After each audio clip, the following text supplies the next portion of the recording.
Hi guys! Welcome back to my channel and it's me, Jusilagin. So ngayon guys, update ko lang kayo.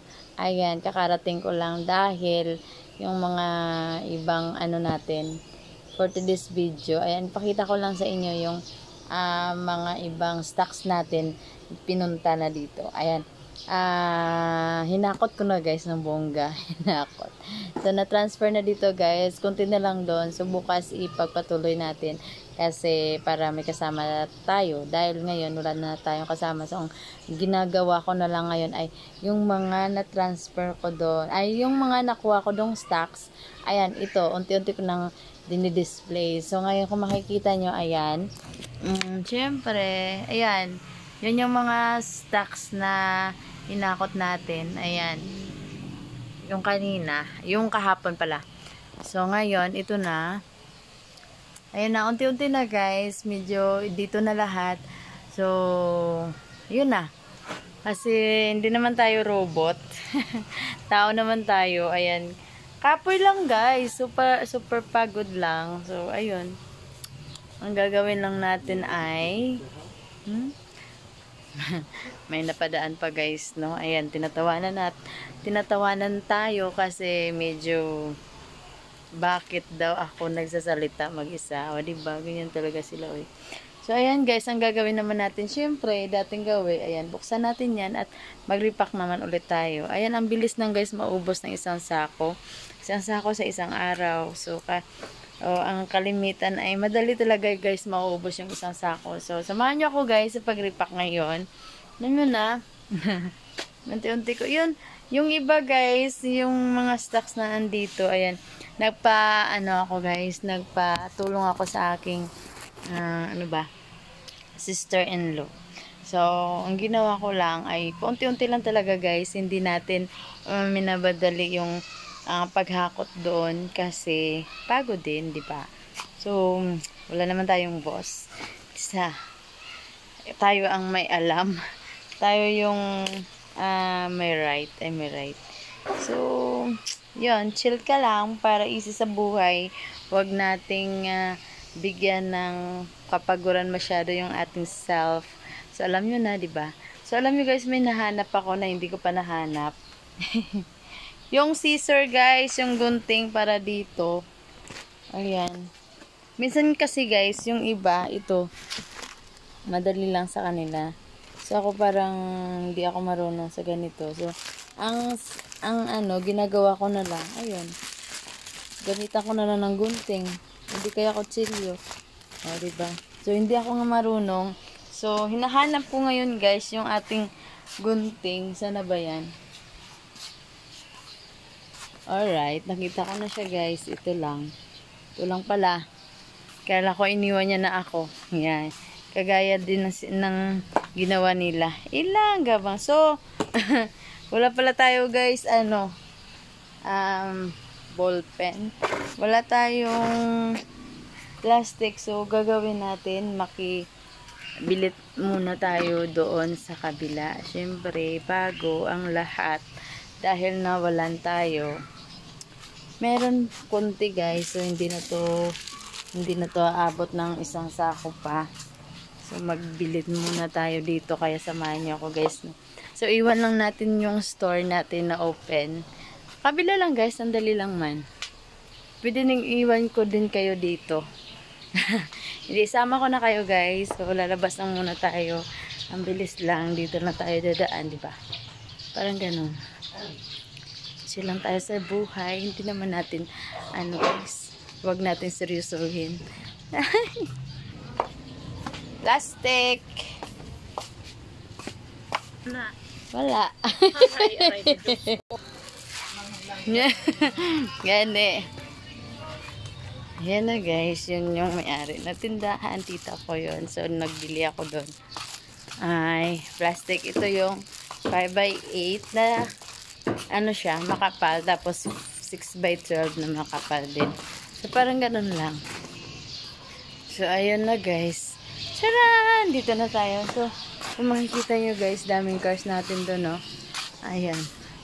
So, ayan na. So, thank you Lord for the blessing. Parang ganun lang guys. happy ko lang kasi unti-unti ko nang nababawi yung nakaraan. Hindi naman hindi natin mamadaliin guys kasi akala ko nga guys makukuha ko kahit 2 years, 3 years, mga ganun. Hindi pala guys. So mabilis lang pala magsabi na kakayanin mong bumangon. Pag ikay nadapa sa negosyo guys, kakayanin mong bumangon. Sabi mo ng 2 taon, dalawang ano ba? 2 buwan, parang ganyan. Hindi ganyan guys. Hindi mo talaga makukuha pala ng madalian yung pagbangon sa negosyo guys. Promise. So kaya dami ko nang natutunan sa life. Hindi mo talaga guys. Tapos yung nagpo-post ka para ma-inspire ka din sa mga ginagawa mo. Pinopost mo yung mga laman ng tindahan mo. Tsaka caption mo, bangon ka.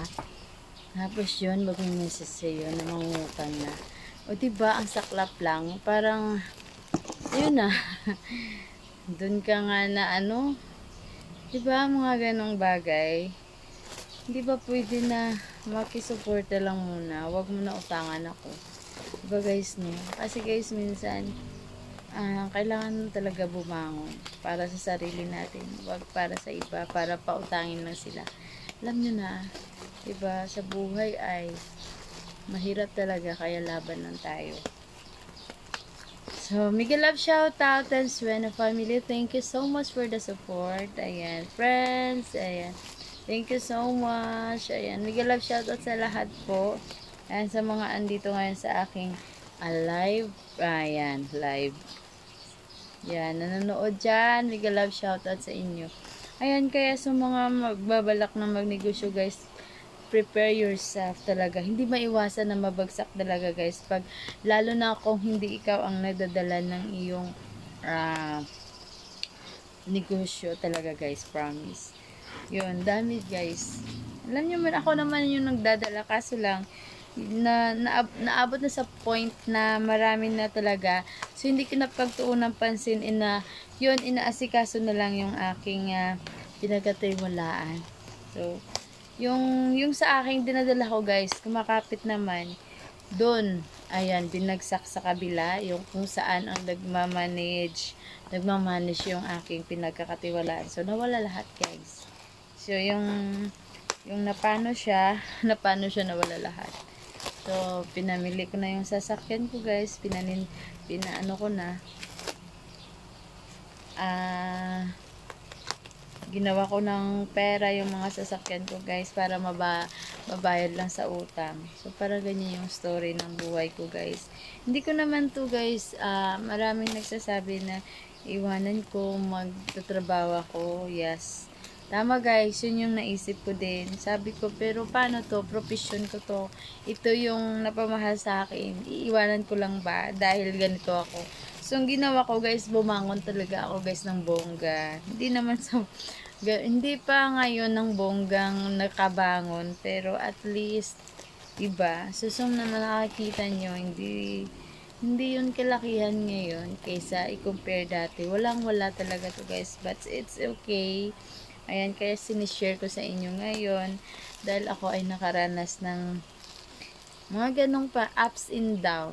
Parang ganon. So, naabot ka na sa punto na walang-wala ka na, luging-lugi ka na. As in, guys, nag-inventory ka, mas malaki pa yung utang mo kaysa sa inyong laman ng tindahan mo. Aabot ka talaga sa punto na yun. So, ako, sa punto na yun, inaabot ako dyan, guys.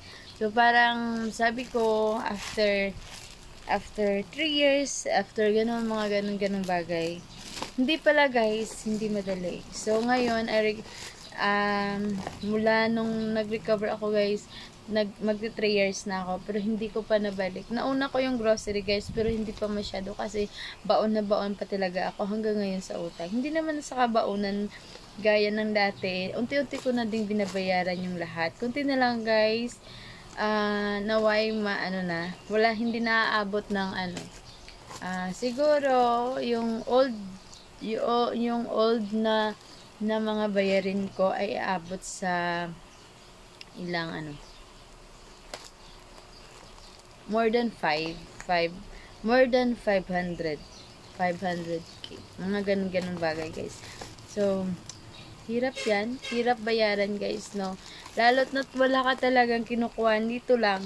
So ang ginagawa ko guys, yung mga nagbibigay sa akin ng mga term, kagaya ng Chikiro guys, ayan, nagbibigay sila ng term. So ginagawa ko guys, sila yung ginagawa kong rolling tumbling para magkaroon ako ng pambayad sa aking mga old utang. Yung mga lumang bayarin ko guys. So meaning wala na yun guys, wala na yung mga stocks na yon, kailangan mo lang bayaran dahil nagkautang ka. So guys, ayun, yung inuna ko yung mga grocery, yung mga ganito, yung mga ganyan. So yung sa mga soft drinks ko guys, paunti-unti pa lang, hindi talaga totally ano pa talaga, kasi minsan nung una kasi guys, madami tayong stocking for soft drinks, mga inumin, mga gano'n. So gayon guys, hindi pa talaga ako nakabangon doon. Nauna tong bumangon yung ito. Kasi yung mga chichirya guys, yung mga ganito, pag may 20,000 ka, dami na yon. Ano mo lang, pag may mga ganong cash ka, yun, makakabangon ka. Lalo't na marami ding offer na term. Pag may chiki ka guys, yun, yung maganda guys pag may chiki ka, kaso lang aware lang po tayo sa mga talbugan kasi mahal yung nila, mahal yung charges minsan guys, hindi naman minsan guys, hindi maiwasan yung talbo guys, no, yung may penalty kasi ako, kagaya ko, minsan sa double time, marami tayong time, kailangan natin marami tayong work. Ayan, kunti lang yating time. Marami tayong work. Ayun guys, nung na ako, time na nung magpa-deposit ako guys. Ayun, doon ko nalaman na kulang pala yung na-deposit ko dahil na mali ako sa total ko. Yun natalbog ako. Kaya ayun, mga ganun bagay. Hindi natin talaga maiwasan. Hindi naman tayo perfecto kasi minsan nagmamadali tayo, 'di ba? So ganyan lang talaga. So, sayang yung talbog guys, nasa 2,200. Depende guys sa bangko na nag-withdraw sa inyo. Pag minsan yung charge iba, mayroon ding 2,4, mayroon ding 2,5, mga ganun. Depende guys. Hindi naman natin alam kung sa mga bangko yun. Hindi naman nakalagay dyan. Basta ganun yun. So, may charge tayo guys. Sayang, isang sakong bigas pa naman sana yun. So, okay lang. Pero, yun na nga, tinawagan na ako, bakit daw natalbog. So ayun, nagsorry naman ako guys dahil yun na nga, hindi ko check ulit na ganun pala yung mangyari. So yun guys, it's me Gisela again, ang nagsasabi, hindi tayo sikat pero kailangan lang talaga nating umangat guys, no? Ganyan sa buhay, kaya go lang ng go sa mga double maker money or ilang ilang ba kayo dyan. Ayan, saludo ako sa inyo. Ang pagod nyo, ang puyat nyo, diba? So, guys, pero ugaliin nating yung ating katawan, guys. Be careful kayo. Alagaan yung ating sarili, guys. Dahil yun lang yung ating kailangan. Ayan, magiging mayaman tayo. Basta, unahin natin yung kalusugan natin, guys. The health is wealth. So, kaya go lang tayo sa gawain natin. Pero, iwasan natin yung abusuhin yung sarili natin. Kaya, go lang tayo ng go, guys. Kung hindi na kaya, so magpahinga na muna tayo. Pero, go pa din tayo. Ganyan tayong mga hardworking. So, make a love shout. Bye! Thank you so much!